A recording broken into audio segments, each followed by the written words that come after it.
All right, everyone, Gamma Fighter here coming at you with another Sylvaneth video. In this video, we're going to be looking at the battle tactics that are available in the GHB at the beginning of 4th edition. And we're going to be taking a look at some of our units and considering how we might use these different units to complete the battle tactics, some things to consider when we're building our army, as well as when we're picking which battle tactic we want to do and planning out our battle tactics for the upcoming rounds as well. We're going to get into that right away, but I also want to add at the end, I am going to have some bonus content about the twist wield. I kind of skipped them when I did my overview of the faction. I'm going to go back and revisit it. I was pretty surprised when I did take a closer look at them, and I think you will be too. But if you clicked on this video, you're here for the battle tactics, so I'll save that for the end. But if you want to hear about the twist wield and my thoughts on it, then make sure you stick around. All right, so first, this is the first order battle tactic that Sylvaneth can do. Reclaim the Realms. I've summarized it here. I haven't used the exact verbiage, but I have included everything that's going to be important for the battle tactic. So it's got to be one or more friendly units. They have to be wholly within each quarter of the battlefield and more than 6 inches from all enemies. So the wholly within is kind of the more restricting part of it. Your units have to be all the way in the quarter of the battlefield. They can't just have a toe in. And they also have to be more than 6 inches from all enemies, which can be difficult with redeploy and countercharge available. Some key units that we're going to want to look at are the Tree Revenants for their teleporting ability, the Gossamed Archers for their speed and ability to fly. But really, anything can complete this. It just depends on the positioning. So this can pair well with Take the Flanks. And these can be some that you want to think about doing at the beginning, early on in the battle. So rounds 1 and 2, maybe. Take the Flanks is actually going to be the last battle tactic we look at. And you pretty much have to have one unit on each of the short battlefield edges and not wholly within your territory. So you can just have a toe out onto the outside of your territory and you'll qualify for Take the Flanks. So you may have like a unit of Gossamed Archers on one side, a unit of Tree Revenants on the other side. Just have them toe out. And then if your opponent doesn't move to like engage, you can take the flanks then. And then if your opponent doesn't move in to engage during their turn, engage your units, then you may be able to just move those units totally into the across the line into the other territory. And then they'll qualify for the Reclaim the Realms being in each quarter. And so they can kind of go well together. Yeah, next is Slay the Tyrants. So you have to slay an enemy hero with a combat attack by a friendly unit. The important things to take note of is that you don't have to specify which hero, so you don't pick when you choose the battle tactic. And it has to be with a combat attack. So this one's a little bit flexible in that you can engage a couple different enemy heroes, and as long as you kill one of them, then you'll complete the battle tactic. So some key units are the Spite Rider Lancers. They can fly. They have a 12-inch move, so they can get where they need to be. The Kurnoth Hunters, they're not particularly mobile, but they are very deadly, especially, the Kurnoth Hunters with great swords are our best hammer unit, in my opinion. Spirit of Durthu also does some really good damage. He has anti-monster rend, so sometimes you're going to be against armies that have heroes that are also monsters, or they're riding monsters or whatever. So Durthu can get that extra rend and do some good damage against them. And then just because you can't destroy the hero with a combat attack to complete with a shooting attack, doesn't mean you can't soften them up. So do consider using magic, using the Kurnoth bow hunters to soften up, just as long as you're not yet in risk of spiking and destroying them completely. Belthanos is also really good for this because you can have run and charge, or because he gives run and charge to up to 3 friendly units. It doesn't matter where they are on the battlefield. He can do it every turn. So he can get the guys into position that they need to be in. So yeah, this one it's going to depend on where the enemy is. Some armies will have their heroes like that are more fighty, like the monsters I was talking about, out front, and so it's just a matter of whether you can kill them or not. And then some of them will have, like a Chaos Sorcerer Lord, and they'll be in the back, and so it's a question of whether you can get to them or not. So whether you're going to be able to complete this battle tactic is really going to depend a lot on your opponent. All right, now we get into the generic battle tactics, do not waver. So in this one, 2 or more friendly units fought and none were destroyed this turn. The one thing to note here is that, for example, if you have 2 units that fought, the battle tactic doesn't say that those 2 units must survive. It's saying that you must have no units get destroyed this turn. And so this can be stopped with your opponent doing a counter charge, doing magical intervention to kill a weak unit, or doing covering fire to shoot. So it's really important to be aware of where all of your units are and how susceptible they are to damage from your opponent. So some key units are some anvils like Alariel, Balthanos. These can you can have another unit fight first, for example, like a Kurnoth Hunter, have them fight first, and then your opponent will get an activation and they can fight into Alariel, and Alariel probably won't be destroyed by that, so she'll probably survive, and then she can fight back too. And the same with Balthanos and the Tree Lords, Durthu, every defensive profile that's like that.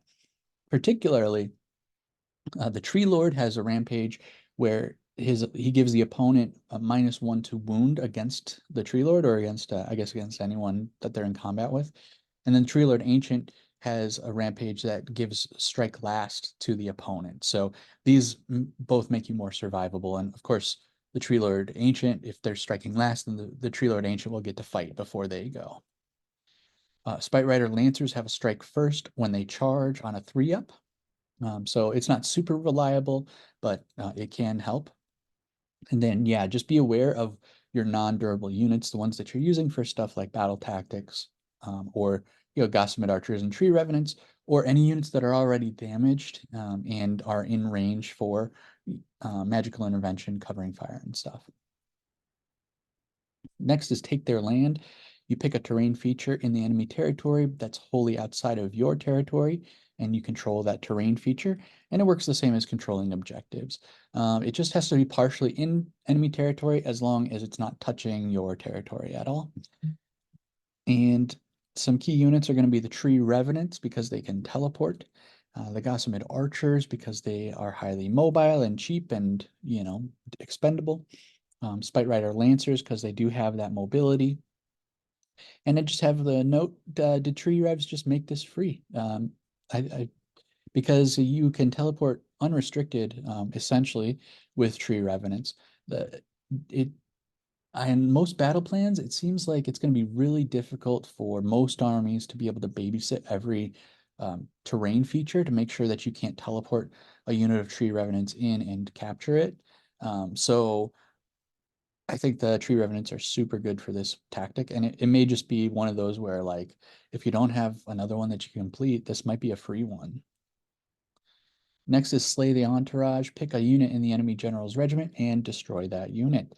Of note on this one is that you do have to pick when you pick the battle tactic, and it doesn't care how you destroy the unit. It could be magic, it could be an ability, like, I mean, obviously we don't have it, but the Sons of Behemoth have like stuff them in a sack or something like that. If you had something like that, it could be Balthanos's charge impact hits or whatever when he does his rampage. So it doesn't care. It could be, yeah, shooting too. So some key units are going to be Balthanos, because he can give run and charge, and he can make sure that your hammer unit can get to the unit they want to destroy. Spite Rider Lancers, Kurnoth Hunters, just the good hammers. The Spite Rider Lancers are especially quite mobile, so they can get where they need to be, even if you don't have Balthanos. Shooting and magic can do it, any hammer, really, yeah. And yeah, in 3rd edition, this would have been one that we would pick, and then we would, use Spite Swarm Hive to give our Kurnoth Hunters a charge bonus, and then we would use Walk the Hidden Path, get them into position, they would charge, they'd strike and fade. But now that's just not reliable. So even if you can get an Awakened Wildwood set up into position where you could do that, we now have a 9-inch charge that we really don't have any way to improve except for Spite Swarm Hive. And Spite Swarm Hive only gives us a +1 to charge now. So you have to get an 8 on 2d6. It can be done, it's not impossible. It's just not reliable enough to be betting your points on. I mean, if that's the only way that you can complete it and it's the only battle tactic that's viable for you this turn, yeah, I guess you have to try it, but I'd this isn't, like a free one now where you can just use your teleports to get it unrestricted. Let's see. I was thinking that there was another thing. Um, Oh yeah, the Kurnoth hunters with bows are particularly good here because if you want to run them reinforced in your general's regiment, you can make them the honor guard that gets the +1 to hit and +1 to wound against the any units that are in the enemy general's regiment, and then they're doing shooting attacks at 18 inches, and they're hitting on twos and twos, and that's really good. That's pretty reliable. Um, so yeah, they also have anti-hero rend. So the but in that case, I think if the enemy general was like a foot hero or something that you could destroy in one turn, they'd probably be trying to keep them as far away as possible from your bow hunters. So, but yeah, it just gives them that little extra damage. Maybe they just target a damaged unit and they can finish it off pretty reliably. And the good thing is, even if they fail to destroy it, the bow hunters themselves, then hopefully you'd be in position to charge with another hammer that can finish them off. So next is Seize the Cent. And so you have to have 2 friendly units within 3 inches of the center of the battlefield and not in combat. So some key units are going to be the Gossamed Archers and the Tree Revenants. There's also, you could use an anvil like Alariel, Belthanos, and some Tree Lords. You also can use Lady of Vines because she has the teleport. Well, okay, no, she counts as an awakened wildwood for the purposes of the teleport. So you can just have her walk up a little bit, whatever her range is for movement, that's fine. And then um, you can have another unit that's by the awakened wildwood that you set up in your deployment zone. They can teleport to the Lady of Vines, and then they should be able to be within 3 inches of the center of the battlefield. You can only do that with one of the units, but say the other one's a unit of Tree Revenants. So that's how you can accomplish that. And now here may be where you start to see a pattern with what I'm kind of implying about this battle tactic. You may want to use the Branch Witch because she has a trick where she can give strike first to an allied unit when they are charged during your opponent's turn on a 3-up. And the Kurnoth Scythes, as well as the Tree Lords and the Tree Lord Ancients, they have anti-charge. So what am I trying to say by that? I'm saying this is a rough tactic. It seems free. It seems really easy. If you're going first on turn 1, your opponent, made you go first. Maybe you've got a lot of drops and you expect that you're going to go first. It seems like you can just walk or run up the center and complete this tactic pretty easily. The problem is that if you're right there, then your opponent can charge you pretty easily. Most armies in the game can do that. And so if you do this tactic with something valuable, like something that costs a lot of points or is an important hero or is one of your hammers, then you're going to be in really, really bad position.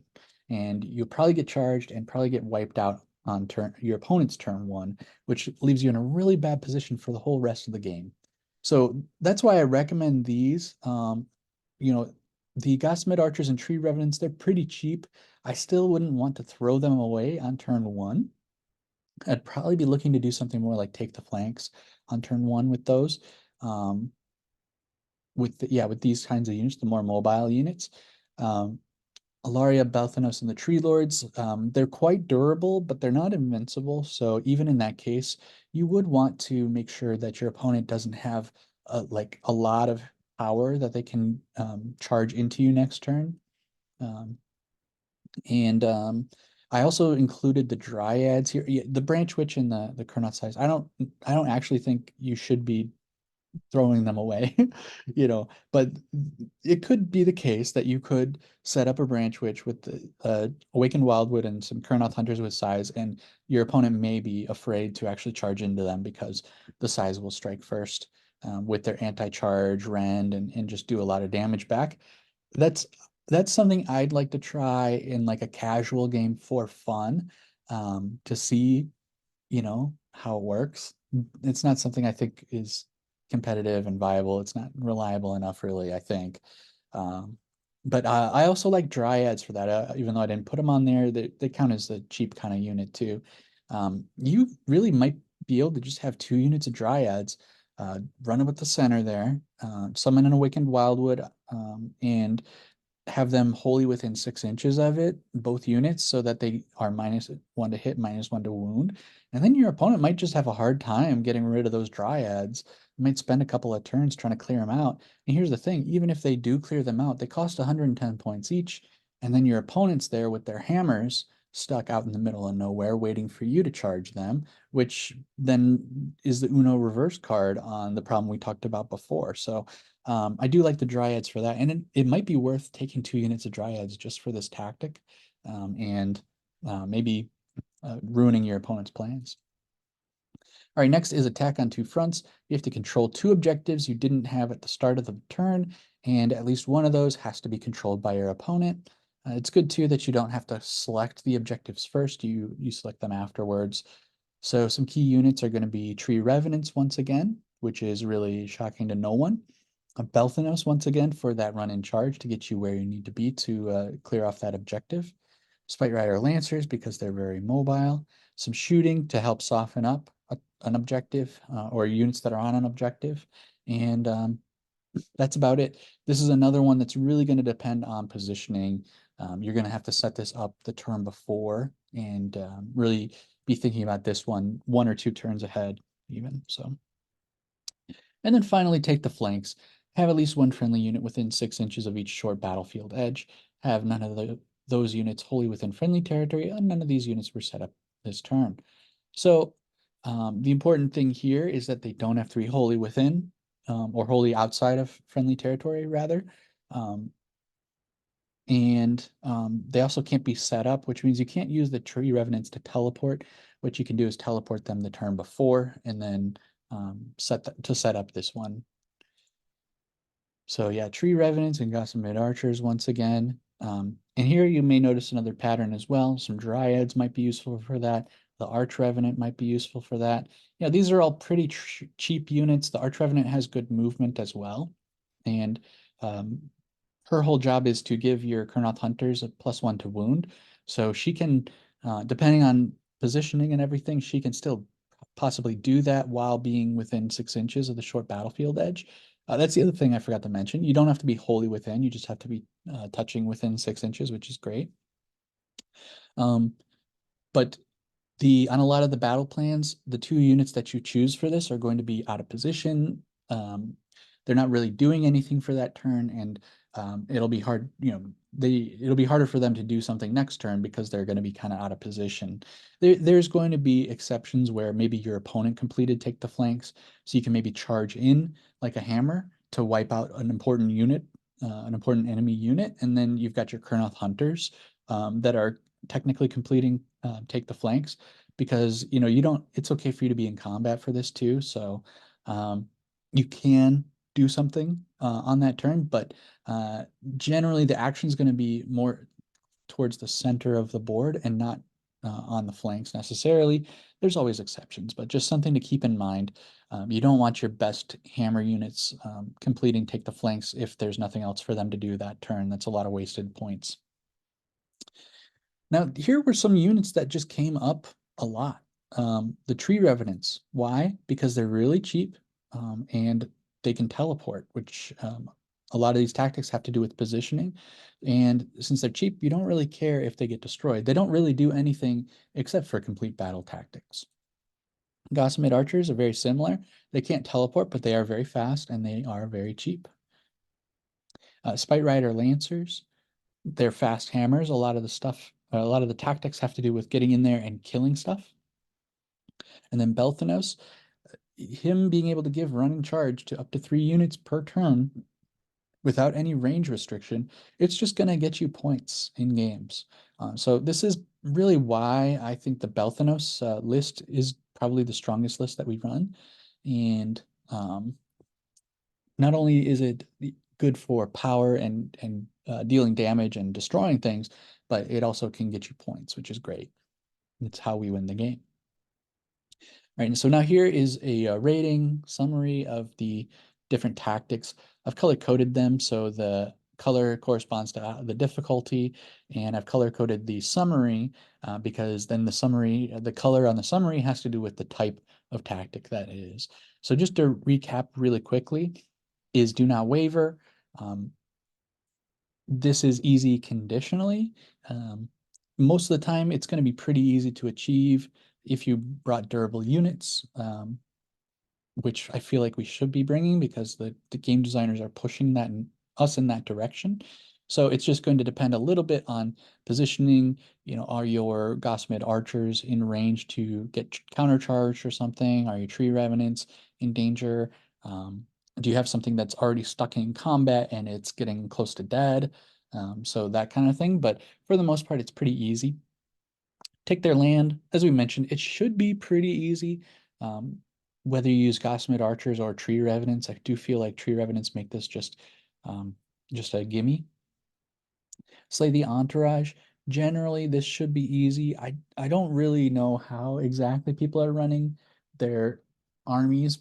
I know that people aren't putting like just chaff that are easily destroyed in their general's regiment generally, but I don't know if people are doing just the general and the unit they're going to give the honor guard to, or if they're doing two or three because they're trying to get like two drops in, so they don't really have a choice but to put a couple of units in the general's regiment. But generally speaking, I feel like this should be fairly easy to achieve depending on the positioning and things. Seize the Center, I said easy, but yeah, technically as the first tactic, it is very easy to do, but just beware. Just be aware of how it sets you up and what targets you're putting out there for the opponent, that type of stuff. For attack on two fronts, I put hard, but it depends, hard conditional. Um, if it was just flat out going to be hard, I would put it in red and it would just be hard. But it depends, what objectives are available. Are there any open objectives where your tree revenants can just teleport onto them and then you already have one? And possibly you could even have that be one that you steal from your opponent. Maybe it's in their one that they've already taken, but they've moved off of it. So you can just teleport onto it and you capture it for free, and you complete the second clause here. At least one has to have been controlled by your opponent. You just complete that automatically, and then you can walk onto another objective that you just didn't control. But there's going to be some times where that's just not viable, and maybe you're going to have to move two of your enemy units off objectives, and it could be difficult, especially if you can't get strikes first. Maybe they have strikes first, so it's not guaranteed that you're going to be able to kill either of the enemy units. So it depends. It depends on the positioning and stuff. Take the flanks. Should be pretty easy if you're going first. You can just run up some cheap units there. And then later on in the game, it's just going to depend on positioning, but generally you should have something. I mean, it depends on how much you're getting beaten in terms of like how many points are left, but you should have some cheap units that you're using to complete battle tactics, some Gossamed archers or tree revenants, and you just got to get them into position, even if that means teleporting the turn before so that they're already in position in the case of the tree revenants. And then for the order tactics, Reclaim the Realms should be another pretty easy one, especially early on in the game. It's not super restrictive. Um, so yeah, the big thing to watch out for is countercharge from your opponent. So, um, and then Slay the Tyrant. Also pretty easy, honestly. It just depends on the army that you're going up against and the positioning of the heroes and that kind of thing. If it's King Broad Stomp and everything's at full health, like you don't want to be doing this, but if maybe there is some kind of foot wizard that's just out of position and you can um, take advantage of that, then it can be pretty easy too. So that's it for the battle tactics.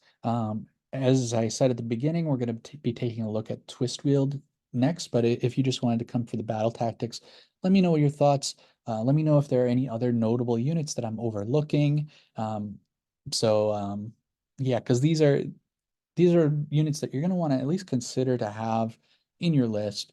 Let me know if there's anything I misinterpreted or am some other sort of tech that I'm missing that is specific to Sylvaneth. And then, yeah, if you want to stick around, we're going to talk about the twist wield. So, as I said, I went ahead and took another look at the twist wield. I was really turned off by them, but I was just quickly glancing at their war scroll, kind of is what I meant as far as like being turned off by it. But some things to take note of is that they have 8 models in the unit, which is a lot, especially because they only cost 20 points more than the tree revenants that I was comparing them to before.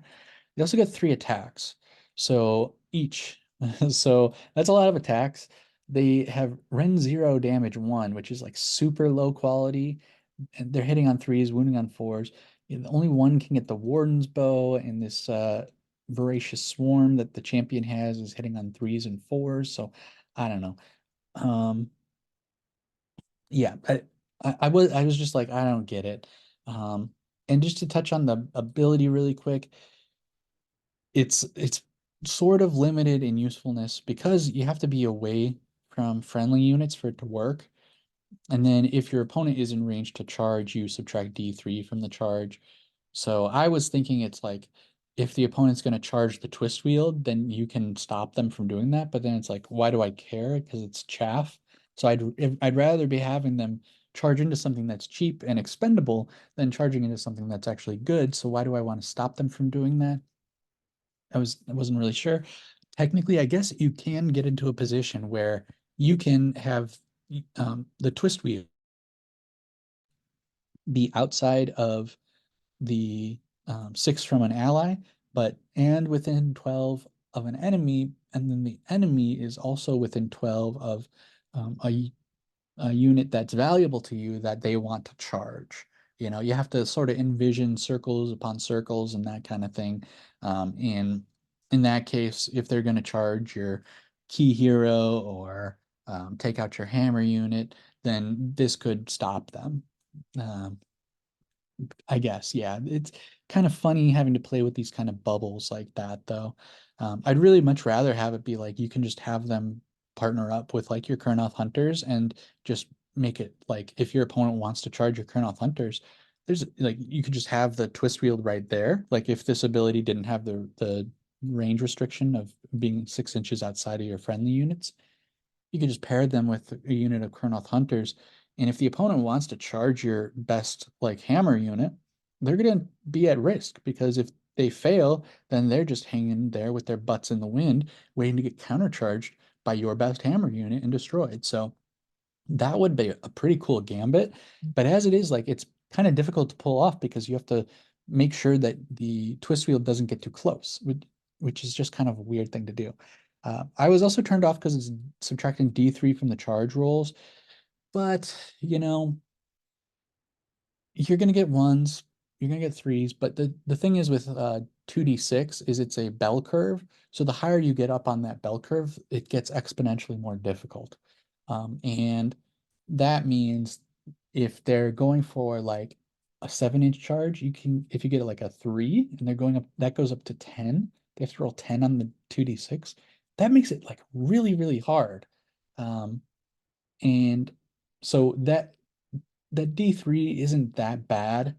Um, it would be nice if it was just 3, but I can see, you know, I don't love it still. But we're gonna take a look at the stats as well. We'll break down the durability and the damage, and you guys can see where it's at. So let's take a look at the durability first. So in terms of effective health, they're kind of where you would expect them to be. They're pretty far down. Um, but they have 2 health each, and there's 8 of them, so it's 16 health. But they just have a 5-up save, which is not great. Where they are good is that they're very efficient. Naturally, they're just without any bonuses and no save wards or anything. They are just the best efficiency, and I think that's where they shine. Is that for how much health they have, they're pretty cheap. So you know, I overlooked that. Then that was wrong of me. Next, let's take a look at the damage. So right off the bat, well, the twist wield is going to be low because it cannot be reinforced. And a lot of these other ones I'm showing as reinforced.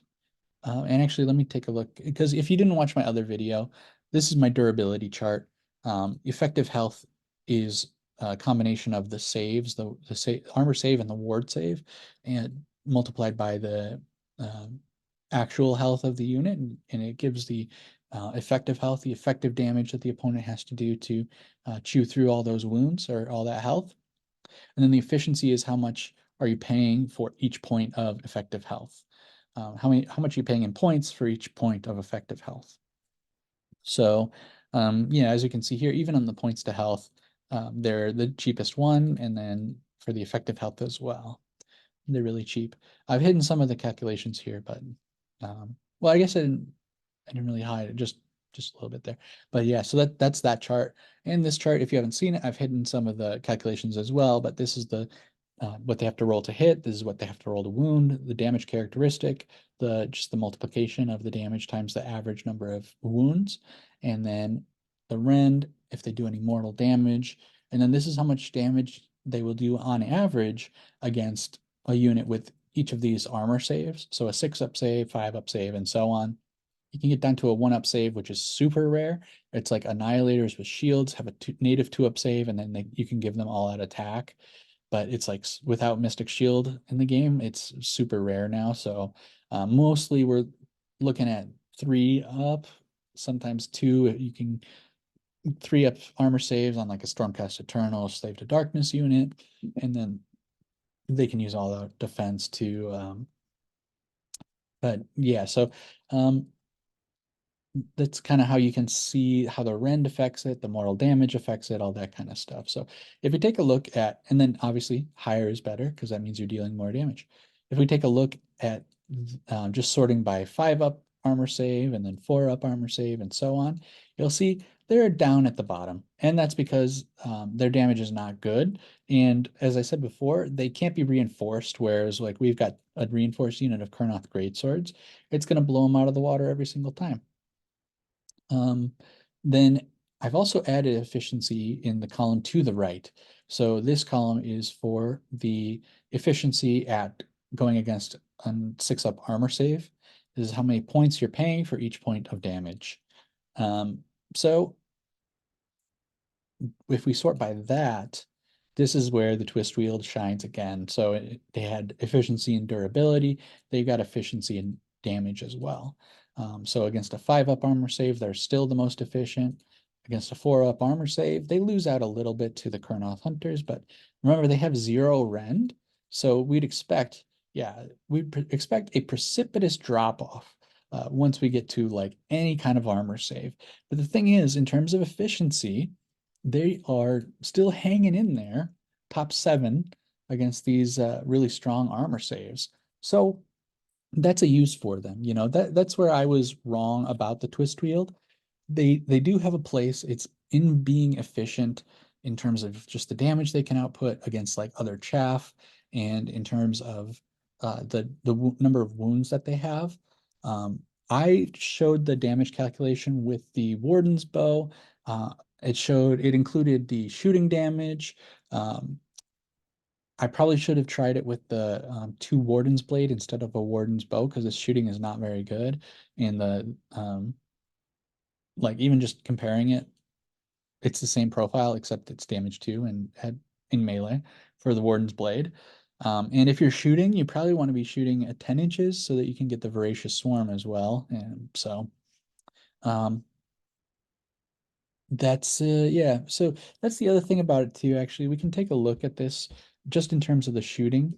So let's compare it to the Gossamed Archers and the Kurnoth Bows with the twist wield. And I've hidden like other stuff, like where Tree Lords have shooting attacks and stuff. I've hidden those just for simplicity. But I've left the twist wield shooting visible so that we can take a look here. And as we can see from the shooting, uh, as I said before, the Gossamed Archers and the Kurnoth Hunters are reinforced, so they're going to be a lot stronger no matter what, really, against this such a small and weak unit. But if we can compare just the shooting, this is just the Gossamet Archer shooting and just the Kurnoth bow shooting as well. If we imagined that they were halved because they're not reinforced, then the Kurnoth bows would still be over 5.5, which is more than double the twist wield shooting, and the Gossamet archers would be a little bit over 5, which is around double what the twist wield shooting is. So the twist wield just doesn't cut the mustard when it comes to shooting damage. I don't think that's a great reason to bring them. And of course, most of their shooting is at 10 inches. I think probably if I were to actually build this unit, I'd probably build with 2 Warden's Blades, and then the rest being Twist Root Talons, and of course the champion has the Voracious Swarm. So that's how I would run them. But all that being said, I'm not really planning on running them. If we come into a meta where it's just a bunch of clan rats, or some, just a ton of chaff that has like a 5-up, a 6-up armor save, then the twist wield will be really useful because they're just able to output a huge volume of damage with a huge volume of very low quality damage. Um, but I just don't see that being super valuable in the army at this time. But if you do want some chaff that can do some okay damage against like other chaff, the twist wield's probably your best bet. If you want just chaff that's going to survive, then the dryads are the best for that. If you want chaff that can shoot, then you should go with the Gossamet archers. And if you want chaff that can just score battle tactics, then the tree rodents are going to be your best bet. So I was definitely wrong about the twist wield, but I still don't love them. Let me know what you guys think in the comments down below.